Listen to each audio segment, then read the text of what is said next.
Are you ready to take your first steps towards financial freedom by investing in property? Maybe you've started your portfolio but need some help continuing to grow. Lachlan Vidler and the team at Atlas Property Group are here to help. As experts in property investment, Lachlan and his team are ready to help you take advantage of some of the best investing conditions in almost 20 years. By completing the research, sourcing and negotiations, Lachlan goes the extra mile to find you a high-performing investment and set you on your path to financial freedom. Book in your free discovery call today at atlaspropertygroup.com.au. This is a Momentum Media production.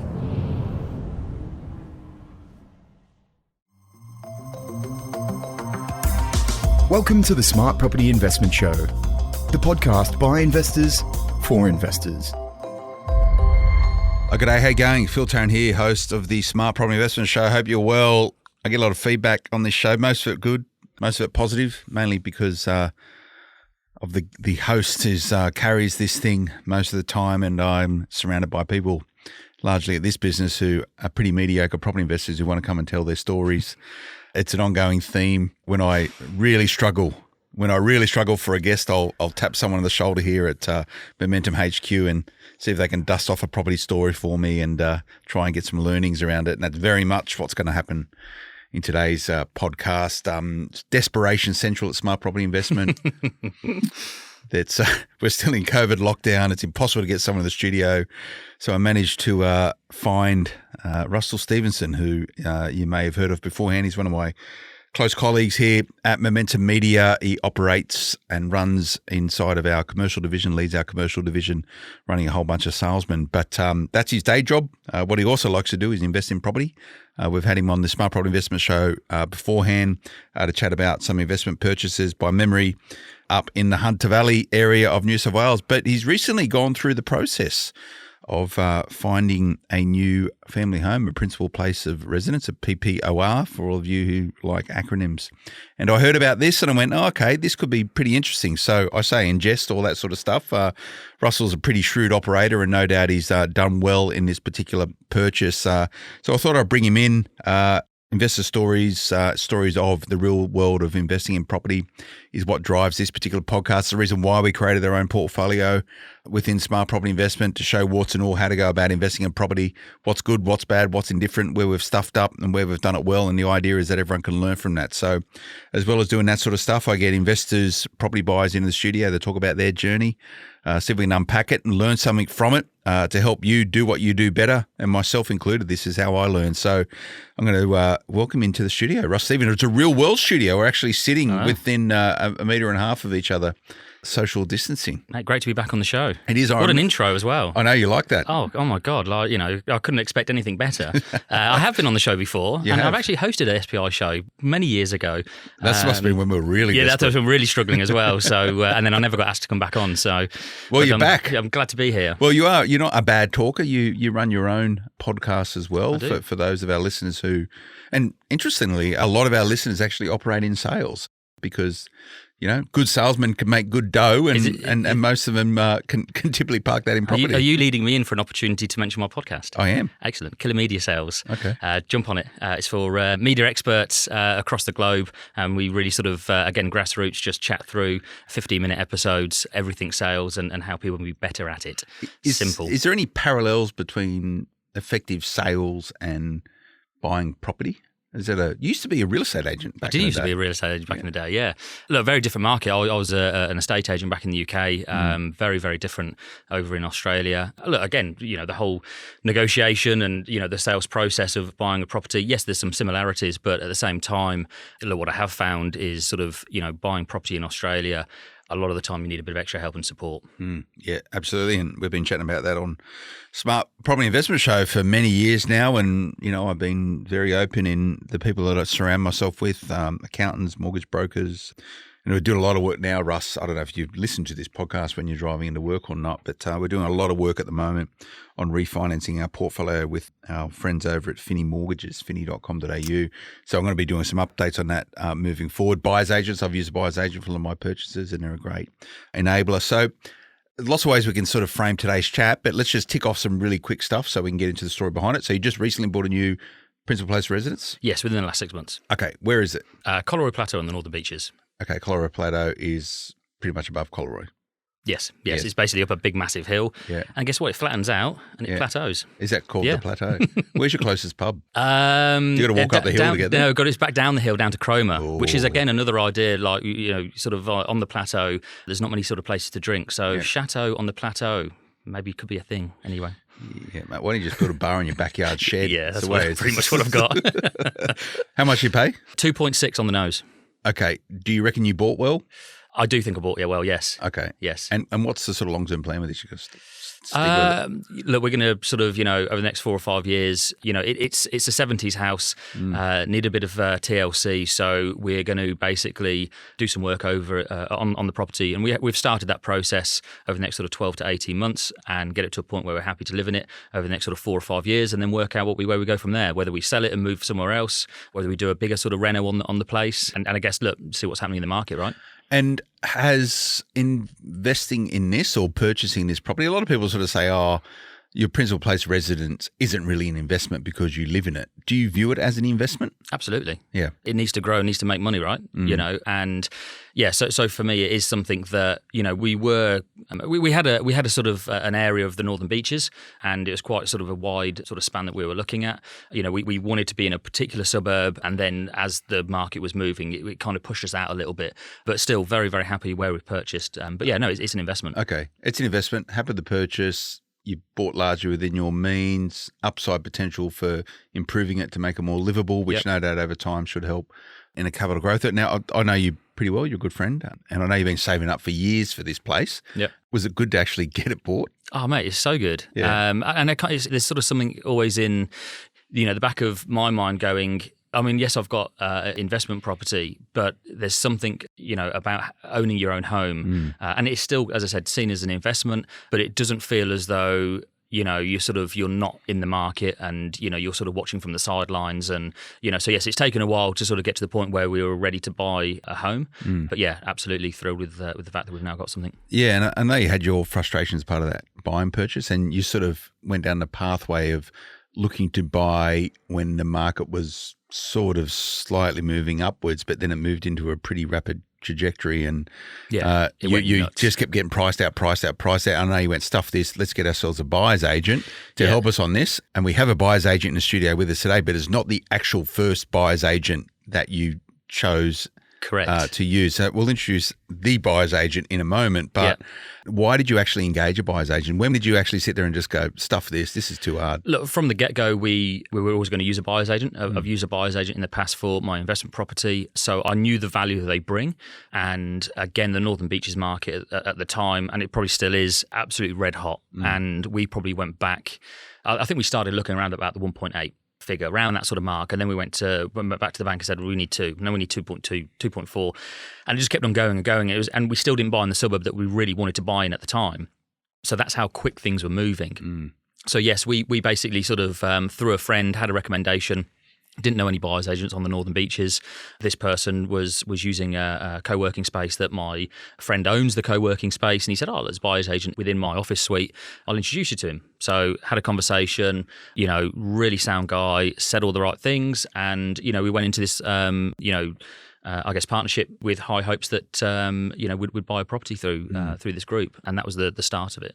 And so you paid up some money up front to engage it? Yeah, upfront fee to engage. And we basically spent the next 5 months looking at property and, needless to say, wasn't fruitful. Okay, so there must have been a point of time you went, this isn't working. Yep. We don't want your help anymore. How did that go? Look, just brutally honest and frank and said, look, this isn't working out, for whatever reason, maybe our sort of search parameters aren't sort of what, isn't going to get us what we want, or, maybe you're not going to be the person that's going to find us the home. And, we sort of, as we kind of went down the track, sort of into month 3 and 4, we were starting to sort of, get a little bit less hopeful of finding somewhere. And we just felt as though we were kind of not getting anywhere, and we weren't really getting that close. We actually bid on a couple of places, outbid, within probably 30 seconds, way past what we were looking to spend. So this is sort of on market stuff on realestate.com.au. Yeah, it was kind of stuff that was either on real estate or It was dubbed off market, but it wasn't really off market. Sort of was, but wasn't. Yeah, there's only one place that was a genuine off market opportunity. Yeah. And this other buyer's agent pipped us. Okay, so you had a breakup with your buyer's agent. Did you dust the dollars on that? You didn't get the money back, right? No. It was just the way it is. Like, that's what we went into it knowing that was the possibility that it may not happen. So yeah, it was just a loss that we had to wear. And we said, hey, look, we've really enjoyed, obviously, working with this particular group, and super nice. We left on good terms. I didn't expect anything other, and that was just the way it was. And that's a really mature way to go about doing it. You've got to be outcomes focused, and you ended up with the buyer's agent that got you the result that you want. Rebecca Jane Hall from Hallmark Property Group. She's joining us in the studio. Rebecca, welcome. Was Russell the most difficult client you've ever had? I would say not difficult. Rusty and his wife Lucy, no, they weren't difficult. They actually still have an amazing energy and a love for property. So in answer to your question, Phil, no, he wasn't difficult, but he was very direct in what he was after. So these guys came into leveraging your capabilities as a professional, knowing what they wanted. So they didn't really need the education about what you do. It was more of a, hey, can we just get this done?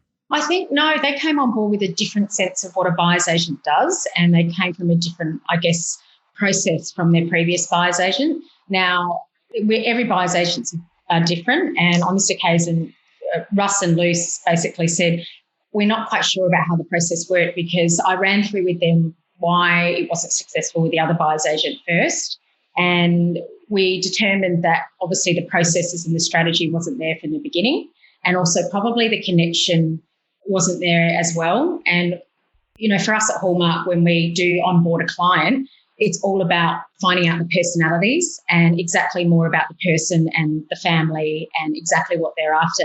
So I think, we progressed with a process and a strategy first off. Yeah, and how did you sort of track down Rebecca? So I mentioned earlier that the one genuine off-market property that we were shown by the other group, we got pipped by a buyer's agent, and that person was Rebecca. Oh, okay. So yeah, at the time there was this, that bloody woman, and interestingly as well, we 5 months on the circuit, right? There was more than one occasion we would see Rebecca at open homes. We knew of her, we knew who she was. And ordinarily, she was buying property left, right, and centre. And and I think, Rebecca, going back to sort of the property that you pipped us at, up in Allambie, after the time and once we'd obviously engaged you, you actually said you should never have been shown that property. I don't even know why your buyer's agent was taking you there, because you knew from obviously your own experience that it was out of our realm, right? Yeah, completely out of the price bracket and the range that you two were looking in. And on that occasion there, realistically, you had no idea why you were there. You were looking at So we had this sort of awareness, and we knew of Hallmark, or more so Rebecca, from sort of being around the traps. And then my wife Luce basically called her up and said, right, let's have a conversation and go from there. And then that was it, really. And from that conversation to signing, the contract, how long was that? Oh God, like one day, yeah. We knew that it wasn't. It was sort of it wasn't a case of we weren't questioning buyers agents from our previous experience. It was just not the right time, right place, right person. As to why it didn't work the first time round. So it was never should we use a buyer's agent? What are we going to do now? We were always going to go down this route, and we knew through our own sort of knowledge and research. And again, like you can Google Hallmark and look at your sort of recommendations on Facebook pages and on Northern Beaches Mums, which is what Luce is part of, and just the name keeps coming up again and again and again and again. And we were like, we went into it, and probably that energy, Rebecca, came from the fact that we were so confident that you were going to get us a place. And how long did it take to actually track down a joint, Russ? Well, it was 3 days from the signing to then we viewed it on the Saturday, and then we were literally by the Monday getting things wrapped up. And it was kind of, it was almost sort of bittersweet. I mean, we found this house within 3 days and we were absolutely stoked, over the moon. But we're also like, well, we want to make Hallmark, work for it's a catch-22, isn't it? You go, well, look, we want to work with them and see what they deliver over the next sort of, 2 weeks, 3 weeks, 4 weeks. And we're going to look at multiple properties. But it just so happened they showed us this place and we went, That's right. the one. And I guess that's a good thing, right? You were able to make, and the best property buying is when you can make decisive decisions. Like, you don't want to be sitting there kicking tires for no, that's not right, that's not right, that's not right. Guess what? You'll never buy a property and prices keep going up, right? So the fact that you had a mortgage pre-approval, I would imagine, ready to go, you can make a decisive decision. So I want to chat about the actual property itself. We'll just go to a quick break. Stay with us. Back in a moment. Looking for a blue chip Gold Coast investment property, or trying to relocate to the beautiful sunny Gold Coast but keep missing out on the right properties? Maybe you need an expert on the ground to source the right property for you. The Srama Group are the leading recommended buyers agency specific to the Gold Coast, providing their clients with exclusive off-market property opportunities, specific insights into market, combined with a large network of dedicated professionals to ensure you make the right decision without the hassle. Get in touch with us at thesramagroup.com.au and secure your financial freedom today. Welcome back, everyone. Phil Tarrant, host of the Smart Property Investment Show. I'm chatting with Russell Stevenson, property investor, who just secured, owns investment property, but just secured his own principal place of residence, views it as an investment. And Rebecca Jane Hall, who helped him find this particular asset, family home on northern beaches of New South Wales. Now, Rebecca, this property that you sourced for Russell and he subsequently purchased, was an off-market thing. How did you come across this particular property? Yeah, look, it definitely was off-market, Phil, and I think the process behind our team, the way to secure an off-market property is having the relationships, and it's through an agent. And at this point in time, there was a situation where the owner was keen to move quickly and would prefer to do an off-market sale based on their circumstances. Now, what that meant for Russell and Lucy is that we had an opportunity to do due diligence before that and also have a couple of days up our sleeve to work through the process of checking out the property, why they needed it, make sure the brief met your brief, which you were after, something you could reconfigure and something a little bit unique that's going to add value as you went along. So we bought this property off market and we bought it in less than 7 days. Yeah. Okay. And sorry, you mentioned 2.6 million, 80% deposit you put in?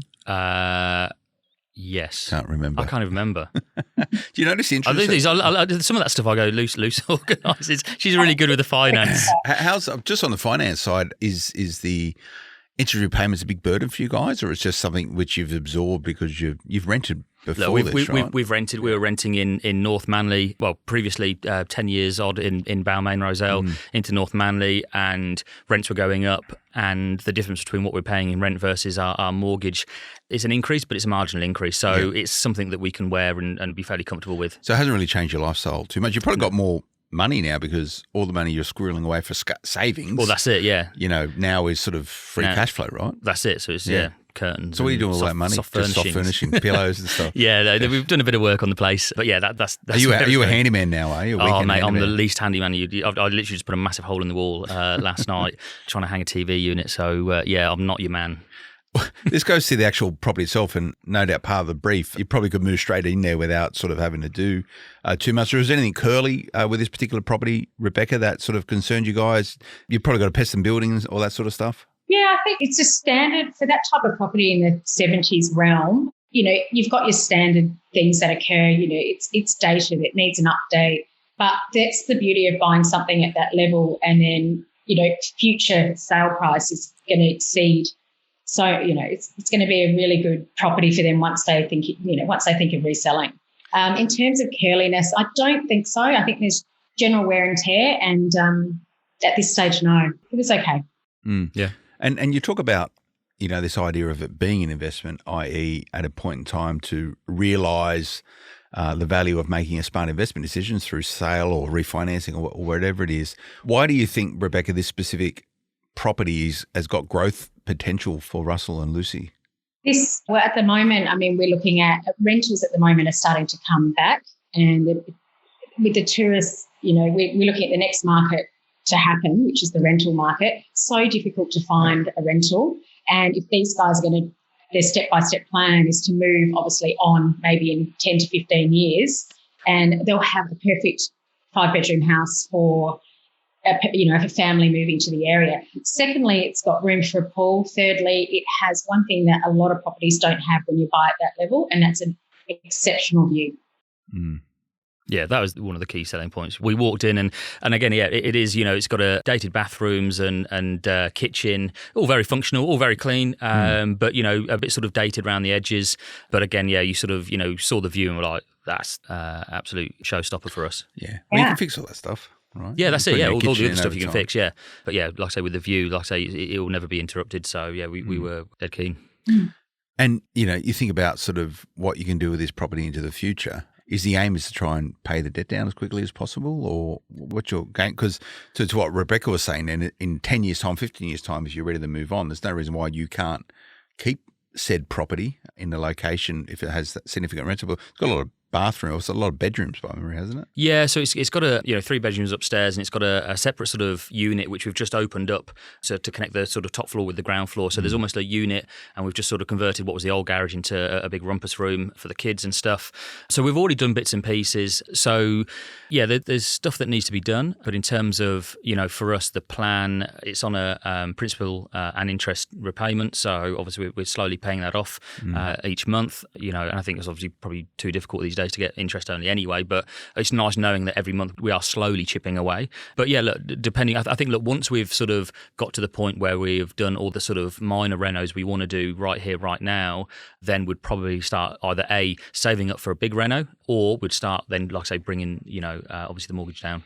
Yeah. And what sort of rate did you get on your mortgage? It was 2 point something or other. Yeah. And that was locked in for 4 years. 4 years. Yes. Yeah, you're probably locked in at the right time because fixed rates are going up. And this is one of the things. This is why we're thinking, okay, well, what do we do in 4 years' time? Do we look and see, obviously, if it's gone up in value? Do we pull some money out to do that big reno that I talked about? Or, like I say, is it a case of, look, we sell and move on? I don't know, but again, the market may be very different in another 4 years' time. And fixed rates are really good if you want certainty, continuity of payments. That gives you, a window of, how much you're going to have to put into your mortgage, which is a good thing, right? Yeah, bear in mind, we've got 2 kids going into high school and school fees are kicked in as well. My wife, she runs her own PR agency, so we needed the certainty. Yeah. Absolutely. And one of the sort of payoffs with that is that if you have a variable rate home loan, if rates go up, obviously that goes up, but what you can do is offset that as well if you have that function as part of your loan where you can park your spare cash into that and it reduces how much interest you pay. True. You're not paying off the principal, but you're reducing your payments, but there's less certainty in there. So this sort of stuff, go and speak to your mortgage broker. They can run through all the different ways in which you can do that. Now, when you look at the actual property and buying this, Rebecca, you had a motivated seller who wanted to sell for whatever reason it was. Sounds like they had a chat with a real estate agent saying, hey, we want to sell this. And he went, okay, let's do it this way. Let's not worry about listing it, save you a whole bunch of money. Did they spend any cash on the property before they took it to market? No, they didn't. They didn't, Phil. Okay, so you saw it completely raw. Was it an easy sort of negotiation to come to the point of 2.6? Where did it start at? Where did it end at? How did you get it? Did you get it lower from than what it started at? We had basically the owners were up at 2.8. Okay. All right. So they were at 2.8. But obviously when our team went and saw the property and we went through, the updates and the things that they had to do, we drew to the conclusion and also wrote findings, sent that off and said, look, we're in a position to exchange. We've got, obviously, the buyers are ready to go. There's a bird in hand here. However, we are not at this level. So, yeah, there was a lot of negotiating, sometimes late night as well. So. And how was the agent, the vendor's agent on it? Did they make that process easy? Excellent to work with, very transparent, which is, it can be a little unusual along the beaches sometimes, but on this occasion, fantastic. And I think one of the things is, everyone wants to have a win when you're trying to work together. The idea is to work together, to come and meet in the middle and, my clients are the most important, and to negotiate a price much further down from where the initial, level of where that vendor's sitting is paramount to us. And you're speaking about winning, and I guess the best real estate transactions where everyone feels as though they've won. And here you're talking about, I guess, 4 different people. You've got a vendor, you've got a vendor's agent, you've got a buyer, and you've got a buyer's agent. So the property actually transacting means everyone should win. Everyone should be happy with that outcome. When you look at that sort of hierarchy of what you wanted to achieve with this property, was price the key thing, or was it just the fact of getting Russell and Lucy into a property that they wanted as quickly as possible after what's been a frustrating or lackluster experience before that? No, I think it's a combination of many things. So I think for us is one, the fact that they needed a house, they wanted a house and they wanted to move forward with their lives. Secondly, when we found this house, it had the views and potential, so they could see the potential. And thirdly, in terms of negotiation around the price and navigating around the agent and, the vendor as well all together and trying to coordinate all of that together, I think the driving force was to make sure both parties were happy. And obviously, you said go for it, let's get it. And we also do, Phil, we do a pricing spreadsheet. And it's so important. I think hardly anyone does it anymore. They grab everything off CoreLogic and put that together.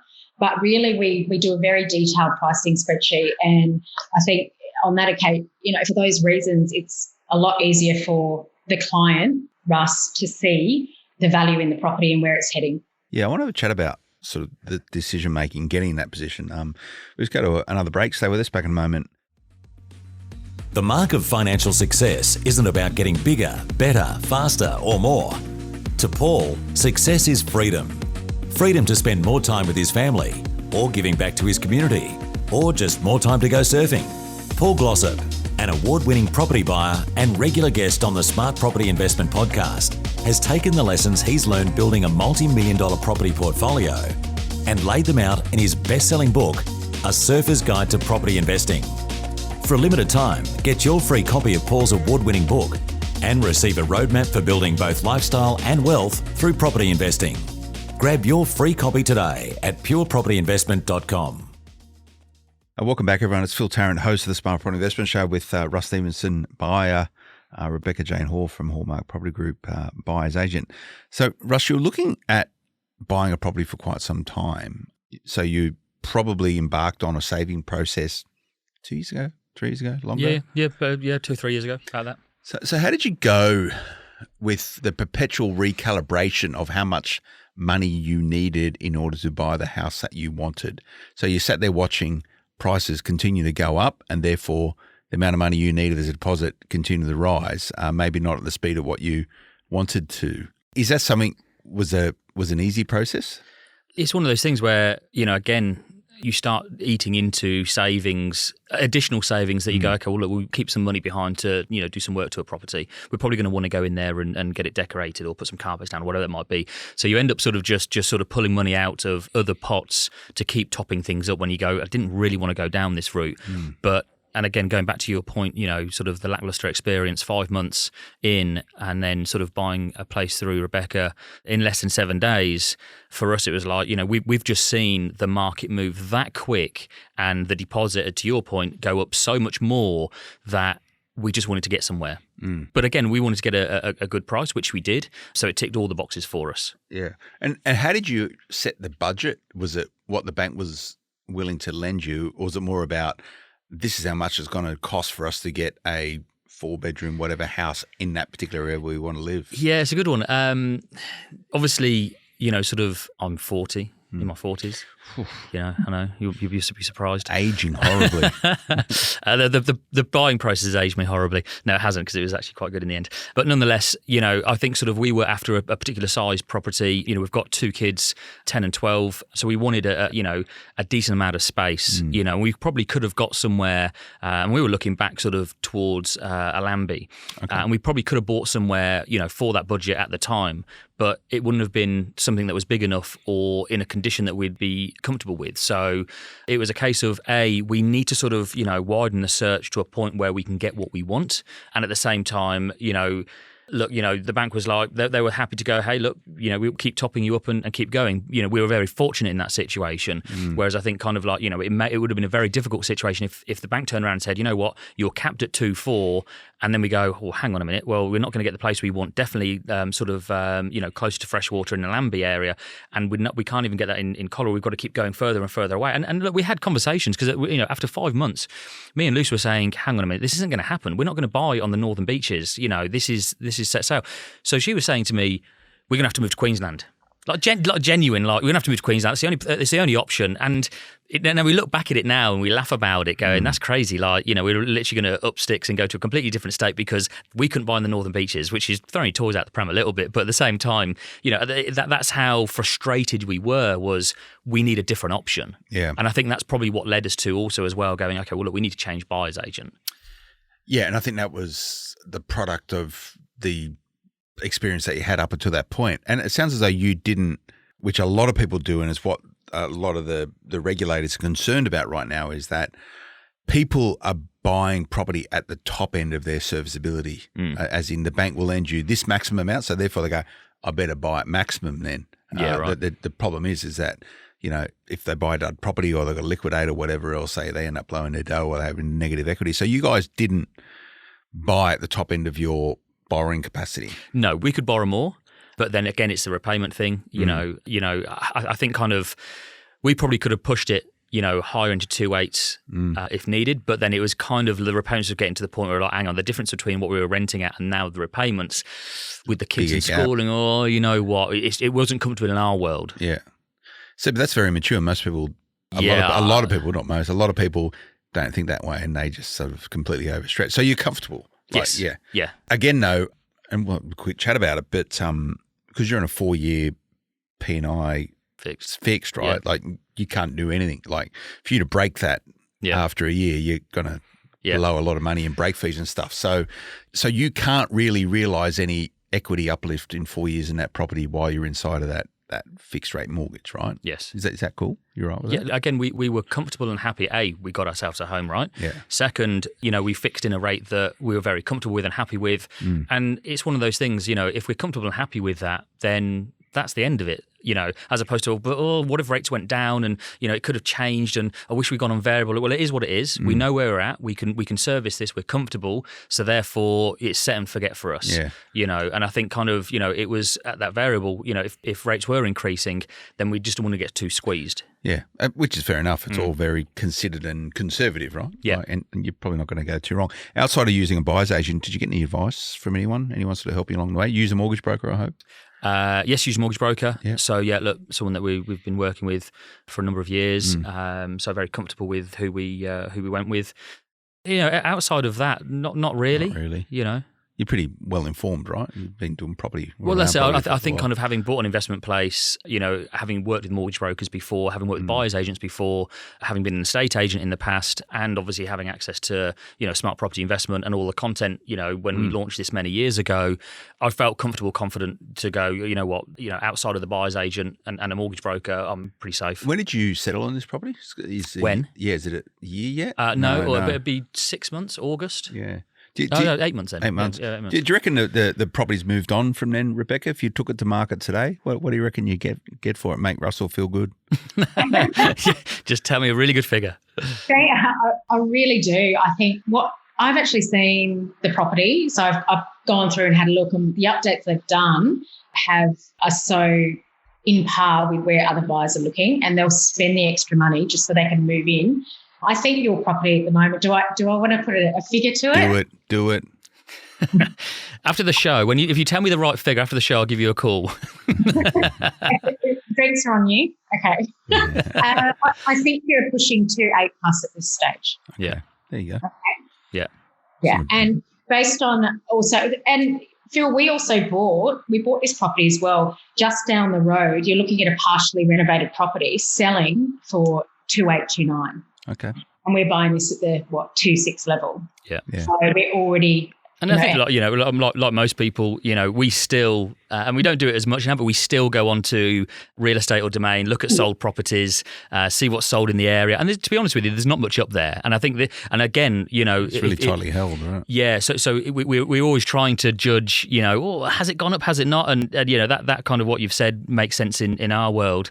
But I think one of the important points there is, we went through a period where we were looking on real estate every sort of weekend. Well, it's every day. We were on there every single day. And we were just going, there's no houses. No nobody's selling any property in the Northern Beaches. And then you have the conversation with Brecon. It's like, there is a whole underground market that is going on, that is happening, that you just don't know about and you're not aware of. So you might look on real estate and go, well, look, if we search between 2 million and 3 million in Coleroy Plateau, one house comes up. But then you don't realise that the off market, there's another 15 houses that have actually transacted, and that's the difference. And it goes to show also is that, and a lot of it comes down to the agents, and very good agents operate in that area, but the stuff that actually makes it to realestate.com.au normally has got something. There's something about it which means they weren't able to shift it before as an off-market transaction. So you got to put a big question mark on that, right? It's like the Chinook salmon, right? Chinook salmon, absolutely. And again, sort of Rebecca probably give you more insight in terms of, what that underground property. Maybe it's changed. I don't know, Rebecca. Like 10 years ago, it feels to me, with my limited knowledge, that 10 years ago, there would be a couple of off markets, each month. And then now you'd probably be going, the off markets outweigh what is now publicly available on real estate or domain. Is that how things have gone?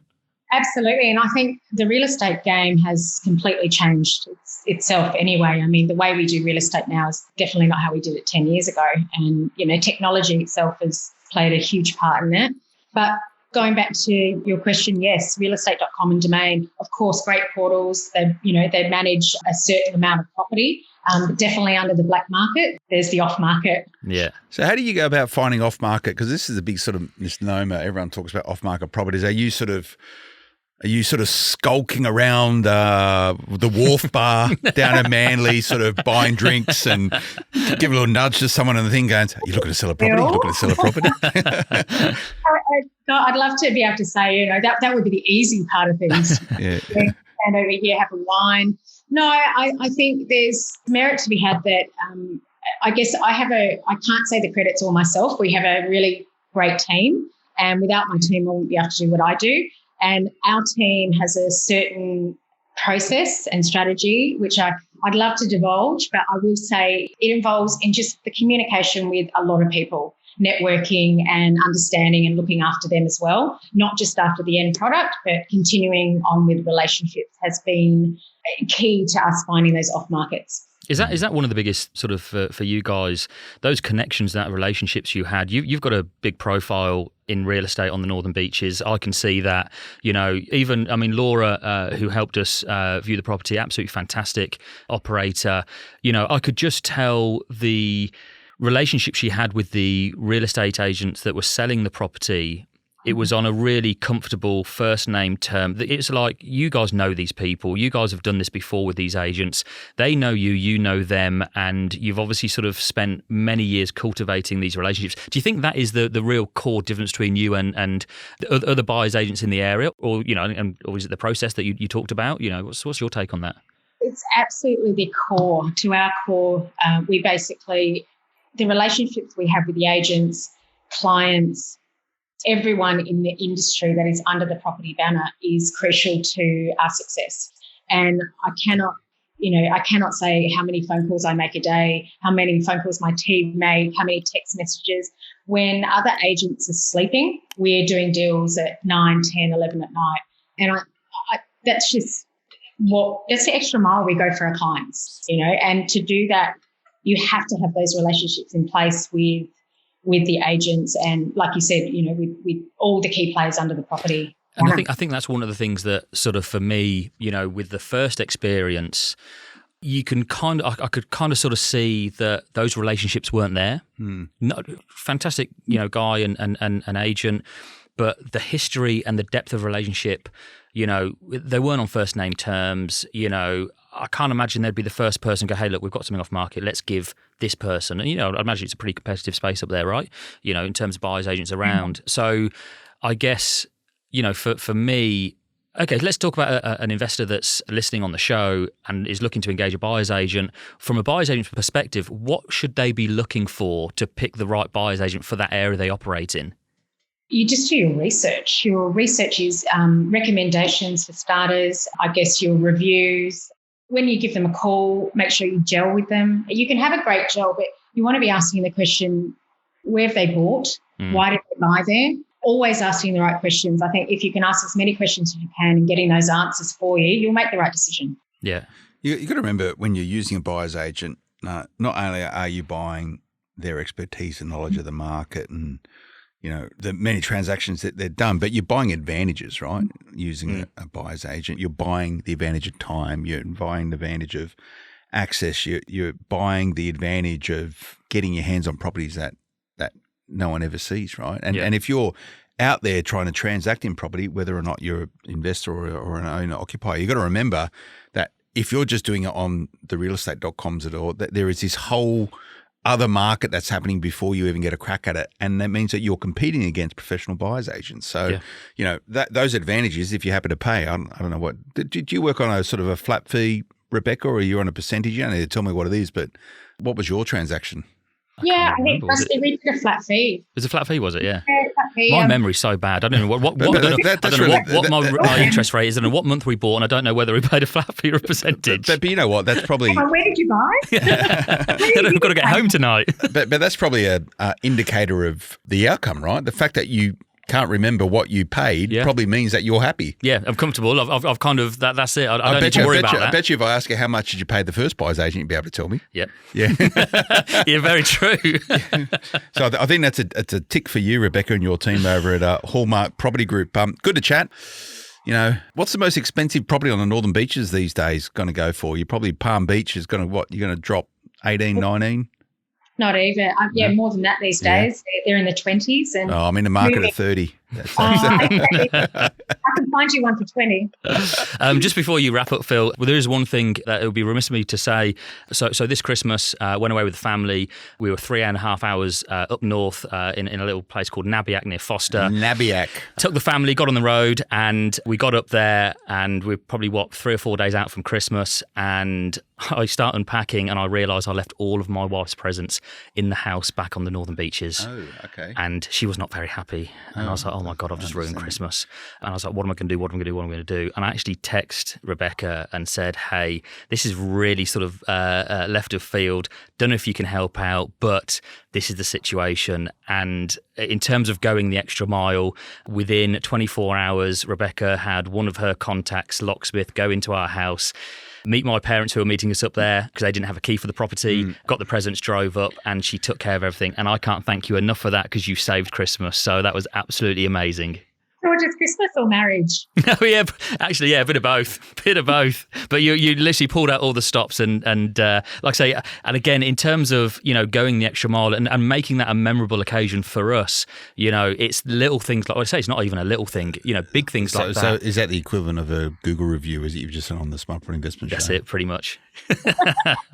Go over and above. Look, Rebecca doesn't want any referrals. She's got enough work as it is right now. Just grow the team. I don't mind giving you a plug. Rebecca, what's your website? Website's www.hallmark with a Q at the end, hallmark.com.au. Okay, there you go. Go and check them out. You do sort of investor stuff as well as owner-occupied? Yeah, we do. Predominantly, most of it is owner-occupied, and we do a small selection of investments. We've got a couple of clients on now that we're doing that for, and we've got actually a couple of clients on board who are looking for development sites. Do you ever sort of like I can't remember the actual real estate term for it. We double down on it where someone's buying and selling simultaneously. Do you get people coming to you saying, "Hey, we want a new house. We've still got this one here, but can you go and find us a new one? And can you find someone for our old one?" Does that happen? It does happen. It's far and few between, though. Most of them do go to the estate agents, but we have done a few transactions like that for sure. Okay, cool. Anyway, good. Rebecca Jane Hall, Hallmark Property Group. Russell Stevenson, Principal Place of Residence owner. You can't really, I guess you can squirrel some money away and invest again between this 4-year period that you're always an fixed. opportunity, Yeah, of course. all right. When you do that, you come and have a chat with us. Sounds good. All right, nice one. Hope you enjoyed that, everyone. It's good behind-the-scenes investor story. There's plenty of them on smartpropertyinvestment.com.au. Wherever you listen to this here, go and check them out. Hundreds, if not thousands of these stories now going behind the scenes on how people are buying property. Social media, Smart Property HQ, favour for me, please. I'm very fortunate to have a great team behind me here who do all the hard work on this podcast. They just roll me out the chat They get a real kick out of those reviews coming through iTunes, wherever you listen to it. No doubt Rebecca's going to jump on straight after this podcast and do that. You can find us, Smart Property HQ, on our social media. We'll see you again next time. Until then, bye-bye. The information featured in this podcast is general in nature and does not take into consideration your financial situation or individual needs and should not be relied upon. Before making any investment, insurance, tax, property or financial planning decision, you should consult a licensed professional who can advise whether your decision is appropriate for you. Guests appearing on this podcast may have a commercial relationship with the companies mentioned. Looking to refinance your loan for a better rate? Maybe you're considering releasing equity to grow your portfolio or struggling to find a lender that can meet your needs. Finny is the investment finance specialist that has the solution. With access to over 70 lenders, Finny can track down the financing solution you need. We specialize in investment property finance, and we only deal with lenders that have the right solutions for investors just like you. So you're in safe hands. Fast-track your investment strategy today. Visit finny.com.au for more information.